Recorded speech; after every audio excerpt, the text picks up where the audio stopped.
Hello, good afternoon, and welcome to another Superhero Spotlight session.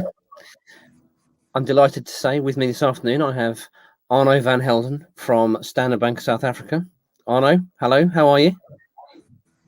Steve, really good to be here, actually. Thanks for inviting me on the show. No problem. So, look, Arno, you and I know each other really well. We've been working together for some years now. Why don't you take a quick opportunity to introduce yourself and perhaps more appropriately introduce Standard Bank and, in fact, the nature of what we're doing together, because that will probably set the tone for the broader conversation. Sure. I'm the co-founder and head of I guess the best way to describe it is a fintech that's been set up within Standard Bank. Standard Bank is the largest financial services institution on the African continent. We're based out of South Africa and have presence around 22 countries in sub-Saharan Africa. And really what I'm doing is we're helping the business really expand its reach through digital capabilities across the African continent. Fantastic. Okay, and look, I think broadly speaking today, what we're looking to talk about is the fact that we're supporting you in your expansion throughout Africa, not moving out from just South Africa. But I think you wanted to talk about the platformification and fintech going mainstream across Africa, weren't you? And the opportunity it represents. Well, let's just touch on that relationship with Currency Cloud for a second. I think we started our journey together about 6 years ago when we started conceptualizing the business, the Shyft business, and the Shyft platform, and what we were really looking for was a way to make it really simple and easy for individuals to move money cross border, and I think that's really fundamentally what we're trying to achieve. And I think going into Africa, what's really interesting is that the continent today is really at a grassroots level in terms of financial disruption. It's probably quite reminiscent of where China was 20 or 30 years ago, and what we're seeing is that the opportunity to bring financial services through digital innovation to the mass market in Africa is just really getting started, and I think its capabilities. The capabilities and the ability to use APIs and plumb technology from all over the world and create disruptive experiences that we can bring to ordinary people across the continent is a huge opportunity. I think that if you look at Europe, the US to a certain extent, and certainly the UK and China, what's happened with Alipay and Alibaba and Tencent, you're seeing that these services are really just becoming ubiquitous. And I think in Africa today, ordinary people don't have access to basic things like the ability to buy foreign exchange or the ability to do online purchases or store foreign currency or invest in international markets. That's almost become mainstream in Europe, but we're just at the beginning phases of starting to get those kind of capabilities out in Africa, and that's really what we focused on and what we believe the real opportunity is today. That's really interesting. It's really interesting you draw the analogy with China 20 or 30 years ago.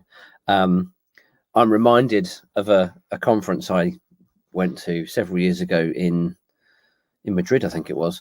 But Neil Cross, who was effectively your counterpart, he was a head of innovation type guy at DBS Bank in Singapore. And he was talking about the fact that fintech in the West is just lipstick on a pig. If you want to see what real innovation is and what real transformative disruption is, then you need to look east and see what they're doing in China. And the companies you mentioned, Tencent, Alipay, WeChat, they're all very, very different to banking propositions or to fintech built on banking rails. They're most of the products they offer are off banking rails. So it's interesting, and again, referencing the comment you made at the top of the conversation about being a fintech within a bank. What does that innovation look like across Africa with by a fintech within a bank? You're on mute. That's a good question. I think that the one analogy I like to use is mobile communications is a really great example in Africa.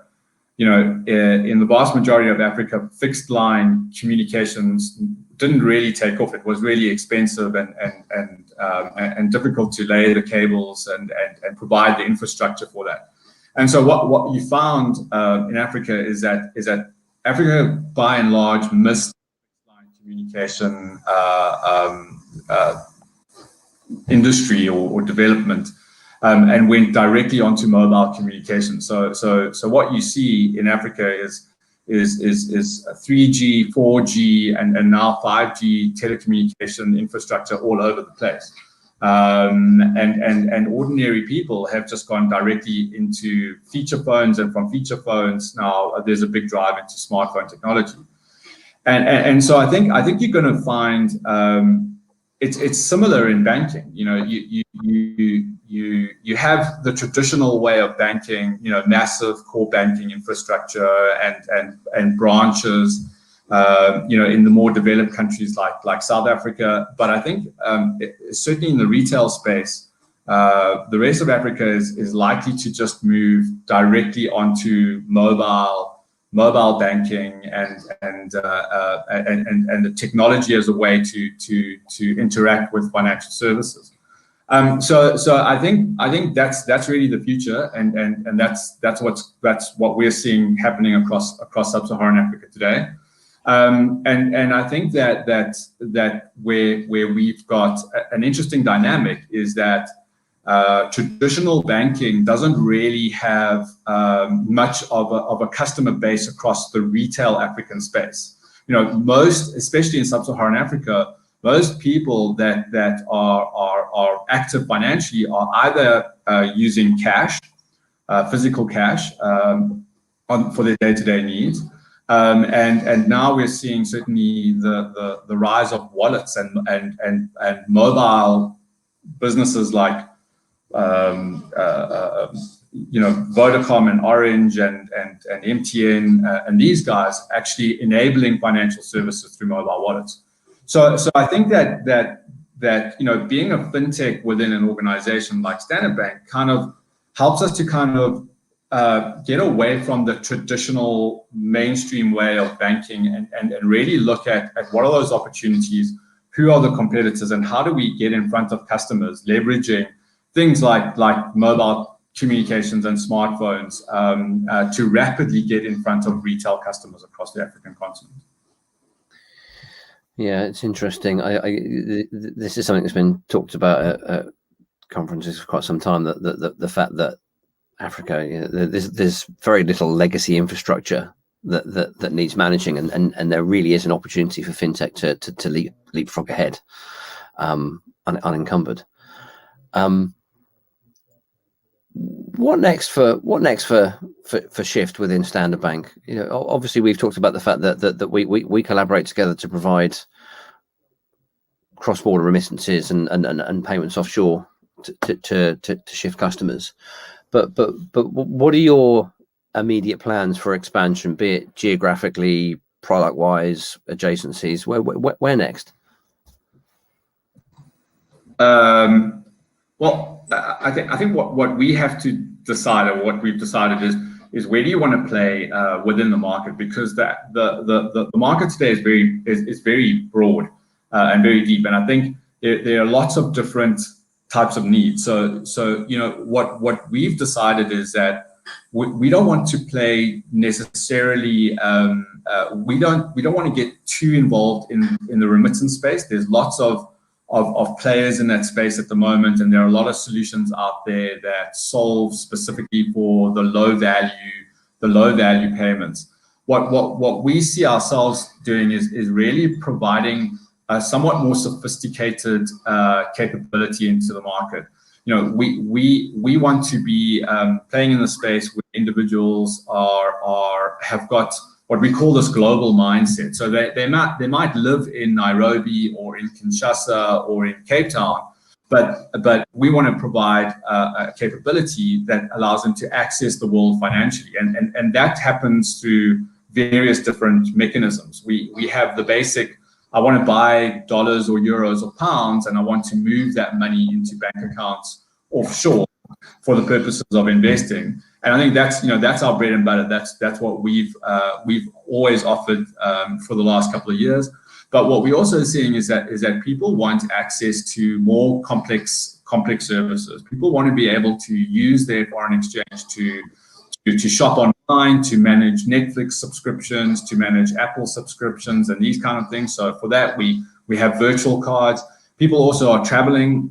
Well, certainly not right now due to COVID, but before that, there's a big push for people within Africa to go and explore the rest of the world, and we want to make that simple and easy for them and cost effective. And then I think the last thing, and the thing that we've really worked on now is which we're in the process of launching is the trading capability. So people want to be able to invest in international companies, in large companies, on the S&P 500 or the NASDAQ 100. People, love the idea of being able to invest in a company like Tesla or Facebook or Berkshire Hathaway. And what we've been able to do is through our model is bring those capabilities and services to ordinary people in a very simple, easy, user-friendly way. In the same way that it's been done, by companies like Monzo and Revolut in the UK. We want to be able to do that for ordinary people across Africa. So I think where we are at the moment is that we've got a great capability with lots of functionality, and right now what we're focused on is getting that delivered across the rest of the continent. It is really only available in South Africa today, but what we aim on doing is getting this into Nairobi, Kenya, Uganda, Nigeria as soon as possible. We think we've got a very powerful offering. We've got something quite unique. We want to expand across the continent as quickly as possible, but bearing in mind that it's complicated. The Africa is not one country, it's many different countries. It's over 50 countries, and there are lots of different rules and regulations. So as we do that, we've got to do it in a safe and experienced way that works for us and works for our customers. Yeah, that's really interesting. I mean, we've spoken about these challenges many times before. Another kind of challenge, though, perhaps a bit more fundamental. How do you operate as a fintech within a bank in terms of these plans to expand geographically, product-wise? What level of autonomy do you have, and how do you navigate the stakeholders to be able to just go and act like a fintech?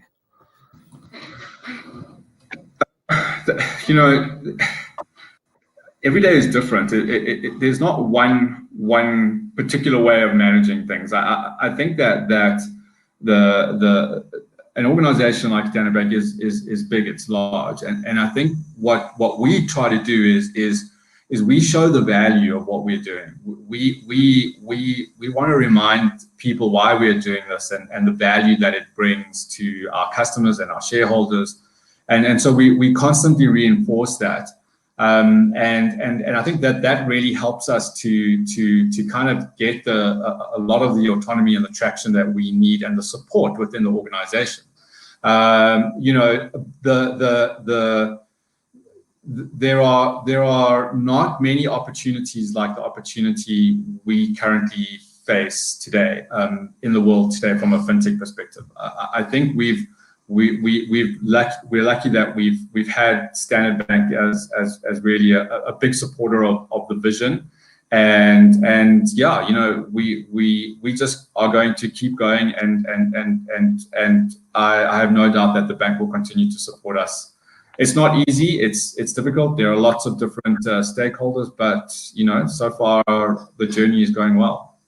Yeah, and I'd echo that from the other side of the table as a business partner. It's enjoyable working with Standard Bank, which is which is nice to be able to say for a bank, an organisation your size. Look, Arno, as ever, when you're having fun, time has flown, and we're up against time, I'm afraid.